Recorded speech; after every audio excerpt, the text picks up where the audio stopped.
Yeah, I would. I think my early, if it's open at that time, I think my early vote would be for the bucket. Let's go kick the bucket. It's gonna be a fun week of college football cranking up, and obviously the NFL will start on Thursday. We'll make all of our picks on Thursday. Y'all can chime in. Who do you think's gonna make the playoffs? Who do you think's gonna go to the Super Bowl? That kind of stuff. We can get all that done Thursday before that opener between the Chiefs and the Lions. And it's almost weird to say, like, what are the Lions doing in the first game? But somebody has to be lots of people like them. Yeah. Well, lots of people like them in their division. I don't know outside of that. But we'll see. We've seen some stranger things in week 1 in the NFL season. But opening night should be fun. How long will Dion be in Colorado? Oh, no. Closes at 2. Can't go to the bucket. Oh, darn. Darn it. That's sad. That's sad news I just reported, Jared. How long will Dion be in Colorado? That's a great question. I mean, the obvious place to leave for, all of a sudden, Mike Norvell looks fairly safe. You know what I mean? Yeah. I mean, that was obviously the obvious link was for Dion to go to FSU. You know, it just had the text Florida. Would he dare do that as a Florida State guy, or does he care? Don't believe so. I don't know if he cares. That's a good question, too. I wonder if he just wants to coach his sons.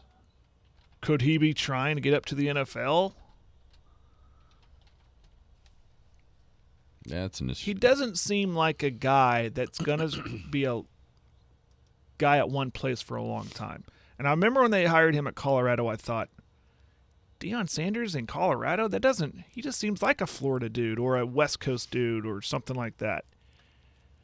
But he's embracing it. He's embracing the Buffs atmosphere up there. Well, and you got to wonder how much does from the Pac-12 to the Big 12, being able to remain relevant, right? In that regard, how much that keeps him or could keep him there? It's a fascinating question that I don't know how you would really know until you see. You know? Yeah. I mean, I'm kind of like you, and I don't think he's going to be there for a long time, but I don't really know why I think that. You know, like I kind of agree, but I don't know why I agree.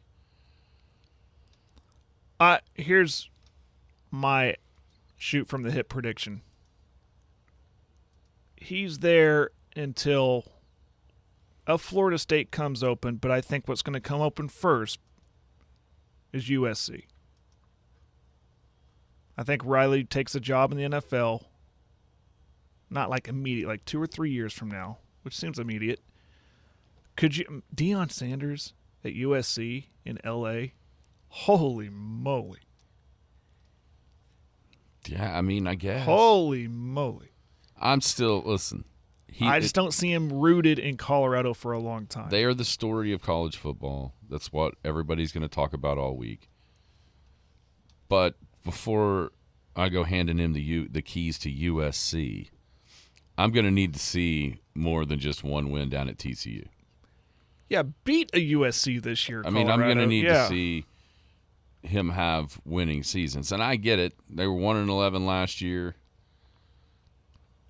Already have leveled that mark. But, yeah, and, Sam probably hits it on the head, really. He'll be gone as soon as his son's done. That's what I was kind of saying, too. And then goes And, man, how good did that guy look? Poised, and Travis calm. Hunter playing all those plays in that heat. He was incredible. Can he do that all year? Man, I don't know. But he was him, as what Deion said. Oh yeah, he was the guy. He was the dude. Yeah, I mean, those two, and quite frankly, those were the only two guys you really had any idea who they were. Imagine Hunter on that Colorado team. Dylan Edwards, that little running back that caught that swing pass on 4th down and just flew down the sidelines. He was a huge recruit. Well, so was Hunter. Well, He'd Hunter be was committed number 1 from Florida State. Yeah, Imagine him playing for the Noles. Dude. Oh, wow. I mean, how big and strong and fast are those receivers at Florida State? Holy Moses! I was at the rodeo. I saw a lot of highlights, but I didn't get to watch it live. Man, Yeah. Johnny Wilson, Keon Coleman. Goodness gracious, quarterback Jordan Travis was awesome. The answer on the question line, does Hunter go to combine as a cornerback or wideout? Yes. Yeah. And, probably the right Deion answer. is the perfect guy to coach this guy, Yeah. right? Yeah, in a lot of ways, you're right, because he's a little bit unconventional, and he'll tell you that he is, and all that, and he'll allow, you know what I mean? He's the perfect guy, because he'll allow him to showcase both the talents that he has on both sides of the ball. A lot of coaches probably wouldn't do it. No, coach, nope, we're only going to play him at this position. Right. That's where he's going to benefit the most, da-da-da. All that coaches speak and hard-nosed. Deion's, he's not a traditional coach by any means. No. Clearly. But, man, he had the secret sauce this week at least. Mm-hmm. They're a fascinating team. Yeah, they're going to think be about. appointment television. For a while. Yeah. And if they keep winning. But even then, some of these games that they're going to have later on in the season, you mentioned USC, that's coming up on the 30th, I believe. Yes. Even some of those games now, with what they did this week, become ones that you're going to keep your eye on. Even if they lose to Nebraska, which I don't think either one of us really thinks is possible. I don't. But even if they do, even if they stumble here a little bit, that's still at Oregon the 23rd, hosting USC the 30th, back-to-back games. Those are ones now that you're going to keep your eye kind of focused on a little bit, just to see what might happen after they pull that upset. It's pretty crazy. Pretty crazy what has happened. Yeah, think about that. The quarterback matchup with Shadur and Caleb. Yeah, I said as soon as they beat TCU, that USC coming to Boulder suddenly got really interesting. Or Colorado going to Oregon, who put an 80 spot on Portland State. Yeah, that poor Duck. You think he was tired doing all those push-ups? That's funny. That was funny. Yeah, I'm sure those ponies were tired in Norman, too. Man, what a crazy first week. I love it. I mean, that's what you want. You want those good games. You want those upsets. I mean, Yeah. all Keep the 'em way, coming. all day Saturday was fun for me. I enjoyed it. And all the way to Texas Tech and Wyoming. Not for the fact that it was Tech losing after what Yormark said and all that stuff, just because it was a fun game. Like, all right, I Right. get to end my night watching this. This is great. Overtime. Let's go. This is fun. And that's the glory of college football, and you hope it continues all season long. Yeah, in a lot of ways. College football, we always talk, or I always talk about the NCAA tournament in basketball, how you don't mind seeing some upsets early, but you want to see the big dogs in the Final Four. Mm-hmm. Like, give me Kansas, Kentucky, whoever else every single year. Right. College football is a little bit different, but I think a big part of that difference is no one really expects to see Cincinnati in the playoff. Nobody really expects to see TCU in the championship game. So when it happens, it kind of almost surprises you, right? Like, oh my gosh, what just happened? But just like that, And then you find yourself rooting for them, don't you? In a Yeah. way, like I was finding myself rooting for TCU in that Michigan game. Like, come on, beat these guys. I want Right. to get you into the championship Right. game.